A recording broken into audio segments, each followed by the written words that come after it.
ETF index mutual funds నేర్చుకుని stock మార్కెట్లో రాణించాలనుకుంటున్నారా? వెంటనే ఈ నెంబర్కి కాల్ చేయండి.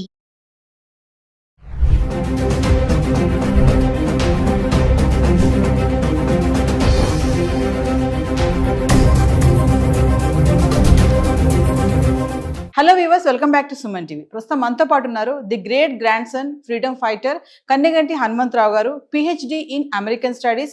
అమెరికాలో ఉన్నటువంటి 18 యూనివర్సిటీస్లో ఎక్స్పర్టీస్, అంతేకాకుండా center for human security studies founder and executive director Kanneganti Ramesh Babu గారు ఉన్నారు. సార్తో మాట్లాడదాం. నమస్తే సార్. సార్, విజిటింగ్ వీసా పైన వెళ్ళే పేరెంట్స్కి ఒకసారి తీసుకోవాల్సిన జాగ్రత్తలు అంటే, ఇంటర్వ్యూలో వాళ్ళని ఎలాంటి క్వశ్చన్స్ అడుగుతారు? మరి చాలామంది అంటున్నారు ఇంగ్లీష్లోనే ఉంటుంది అనేసి కమ్యూనికేషన్. మరి అందరికీ ఇంగ్లీష్ రాదు కదా, విలేజెస్లో ఉన్న వాళ్ళ పేరెంట్స్ సంగతి ఏంటి?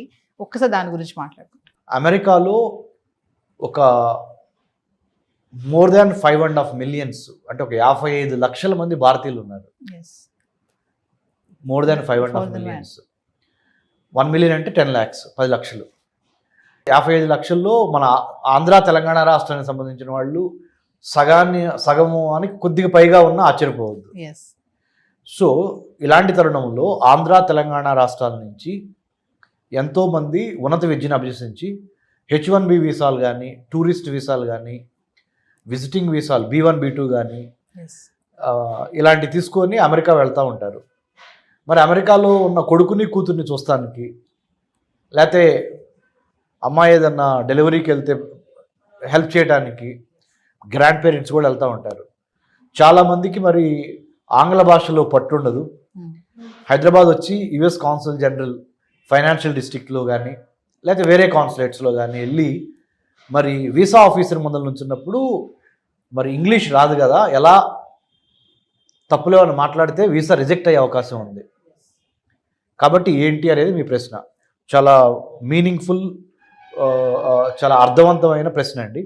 దానికి ఏం చేశారంటే, సౌలభ్యం కోసం మీరు ముందరగానే ఒక ట్రాన్స్లేటర్ని యుఎస్ వీసా ఆఫీసర్స్తో ముందరగానే కమ్యూనికేట్ చేసి, ఓకే, బై ఈమెయిల్ అయితే ఈమెయిల్, బై అప్లికేషన్లోనే do you need any translator అనేది ఉంటే yes we need a translator అనేది స్పష్టంగా రాయగలిగితే, మాకు ఆంగ్ల భాషను తెలుగులో చెప్పడం, తెలుగు భాషను ఆంగ్లంలో చెప్పడానికి, తర్జుమా చేయడానికి మాకు ఒకళ్ళు కావాలి అని అడిగితే యుఎస్ కాన్సులేటే ప్రొవైడ్ చేస్తుంది.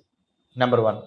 లేదా చాలా వీసాలకు సంబంధించి చాలా క్యూస్ ఉంటాయి, లైన్స్ యుఎస్ కాన్సులేట్లో.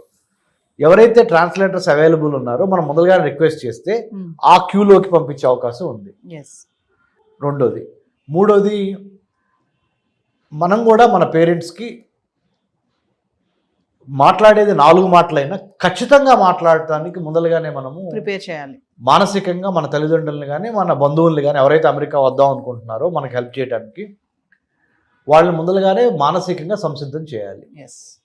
ఎలా అంటే, ఎక్కడికి వెళ్తున్నావు?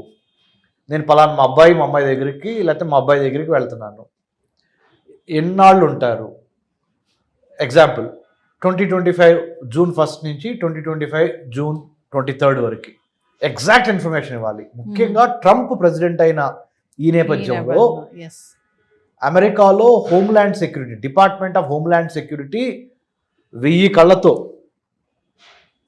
ఎక్కువ మందికి వీసాలు ఇద్దాము అని చూస్తాం పోయి ఎంతమందికి వీసాలు తిరస్కరిద్దాము అనే ఒక యాటిట్యూడ్ ఉన్న ఈ రోజుల్లో, అంటే ఇప్పుడు ప్రస్తుతానికి ఉన్న పరిస్థితులు మారతాయి, కానీ ప్రస్తుతానికి ఉన్న పరిస్థితుల్లో ఖచ్చితంగా నిజాయితీగా, నిబ్బరంగా, ధైర్యంగా సమాధానం చెప్పటం రావాలి. భాష ఏమైనా పర్లేదు. ఓకే, అంటే ట్రాన్స్లేటర్ ఉంటారు, అయినప్పటికీ చెప్పాల్సింది ఏంటంటే, పలానా తారీఖు నుంచి పలానా తారీఖు మేము అక్కడ ఉంటాము, ఎందుకు వెళ్తున్నారు అన్నప్పుడు ఏదైతే బలమైన కారణం ఉందో ఆ కారణాన్ని కరెక్ట్గా నిక్కచ్చిగా చెప్పటము. ఇదివరకిట్లాగా ఒక వీసా తీసుకొని ఇంకో పని మీద వెళ్ళి మనసులో ఒకటి పెట్టుకొని బయట వీసా ఆఫీసర్కి ఒకటి చెప్పి ఎలాగోలా సముద్రాలు దాటేసి అమెరికాలో అడుగు పెడదాం అనే ఆ ట్రెండ్ ఏదైతే ఉందో ఆ వరవడికి ఇప్పుడు ఒక ఫుల్ స్టాప్ పడింది. ఏదైనా మన మంచి కోసమే. తద్వారా ఏమవుద్దంటే, ఇప్పుడు ఏమవుతుందంటే నవీన్ గారు, 10 మందికి నిజంగా జెన్యున్ రీజన్స్ ఉన్నా ఒకళ్ళు తప్పు చేయటం వలన మిగతా 9 మందికి ఆ అవకాశాలు దెబ్బతినిపోతాయి. Yes, correct. దయచేసి మనం కూడా బాధ్యతతో మెలగాలి, ఉన్నది ఉన్నట్టుగా చెప్పాలి. మన దేశ పరువు ప్రతిష్టని ప్లస్ మన కుటుంబ పరువు ప్రతిష్టని కాపాడుకోవాలి, అబద్ధాలు చెప్పొద్దు అనే దాని మీద మానసికంగా మీరు సంసిద్ధులై వెళ్ళండి. తద్వారా దేశానికి పేరు తెచ్చిన వాళ్ళు అవుతారు, మన రాష్ట్రానికి, మీ ఊరికి, మీ కుటుంబానికి పేరు తెచ్చిన వాళ్ళు అవుతారు. అంటే ఇప్పుడు ఉన్నటువంటి పరిస్థితిలో వీసాస్ అన్ని కూడా కొంచెం స్ట్రిక్ట్ అయిపోయాయని అనుకో. చాలా స్ట్రిక్ట్ అయింది, చాలా స్ట్రిక్ట్ అయింది, కొద్దిగా కదండి, చాలా స్ట్రిక్ట్ అయినాయి. ప్రేక్షకులకి నేను చెప్పేది ఏంటంటే, ఎవరైతే చూస్తున్నారో ఈ ప్రోగ్రాము, ట్రంప్ ప్రవేశపెట్టిన స్ట్రిక్ట్ పాలసీస్ ఏవైతే ఉన్నాయో ఇప్పుడు, ఏది ఇమిగ్రేషన్ కానీ, హైర్ ఎడ్యుకేషన్ కానీ, H1B వీసాలు, లేకపోతే జాబ్స్ గురించి కానీ, ఇవి అమెరికా మిత్రపక్షాలతో పాటు అమెరికాతో పాటు ఆర్థికంగా ఎదుగుతున్న మిగతా చాలా countries, UK, Australia, Japan, South Korea, Canada, France, Germany, ఇలా ఇటలీ, ఈ చాలా దేశాలు ఈ విధానాన్ని ప్రవేశపెట్టబోతున్నాయి. లోకలైజేషన్, ఫస్ట్ లోకల్స్కి, స్థానికులకి ఎక్కువ విద్యా, వైద్యం, ఆరోగ్యం, ఉపాధిలో ఎక్కువ స్థానికులకు అవకాశం ఇచ్చి, వేరే దేశాల నుంచి వచ్చి అమెరికాలో స్థిరపడిన వాళ్ళకి సెకండ్ ప్లేసు, థర్డ్ ప్లేసు, 2వ ప్లేసు, 3వ ప్లేసు ఇవ్వాలనేది అఫీషియల్గా అన్డిక్లేర్డ్, అంటే అసలు డిక్లేర్ చేయకుండానే డిక్లేర్ చేయబడిన పాలసీ విధానం అయిపోయింది. కాబట్టి ఉన్నంతలో సాధ్యమైనంత వరకు నీతి నిజాయితీగా సమాధానాలు చెప్పి, తెలుగులో అయినా ఇంగ్లీష్లో అయినా భాష ఏదైనా మీరు ఇచ్చే ఇన్ఫర్మేషన్, సమాచారము ఖచ్చితంగా కాన్ఫిడెంట్గా పొలైట్గా ఇవ్వండి. ఈ ఇచ్చే పరిణామ క్రమంలో మీ తల్లిదండ్రుల్ని కానీ, మీ డిపెండెంట్స్, మీ మీద ఆధారపడి అమెరికా వద్దాం అనుకుంటున్న వాళ్ళు ప్రిపేర్ చేయండి. ఆ విధంగా మానసికంగా ప్రిపేర్ చేయండి, హోంవర్క్ చేయండి. Plan, prepare, perspire and inspire. అంటే ముఖ్యంగా చక్కగా ప్రణాళిక వేయండి. ఇంట్లో కూర్చోబెట్టి హోమ్ ట్యూషన్ లాగా చెప్పండి పేరెంట్స్కి, అమ్మా ఇట్లా వీసా ఆఫీసర్ అడుగుతారు, నువ్వు ఇట్లా చెప్పు, ఉన్నది ఉన్నట్టు చెప్పాలి. ఎందుకంటే డాక్యుమెంట్స్ మ్యాచ్ కాలేదు, చెప్పేదానికి డాక్యుమెంట్స్ మీద ఉన్నదానికి తేడా ఉందనుకోండి, సారీ. కాబట్టి మంచి మెలకువలతో ఉండండి, అద్భుతంగా మీకు వీసాలు వస్తే భయపడొద్దు.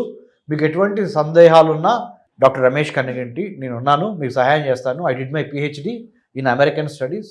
అమెరికా చాలాసార్లు వెళ్ళొచ్చి అమెరికన్ అధికారులతో కూడా చాలా యూనివర్సిటీస్లో పనిచేయడం వల్ల మాకు కొంత అనుభవం ఉంది. అనుభవాన్ని మీకు షేర్ చేస్తాను. Thank you sir. Thank you Ravindra గారు.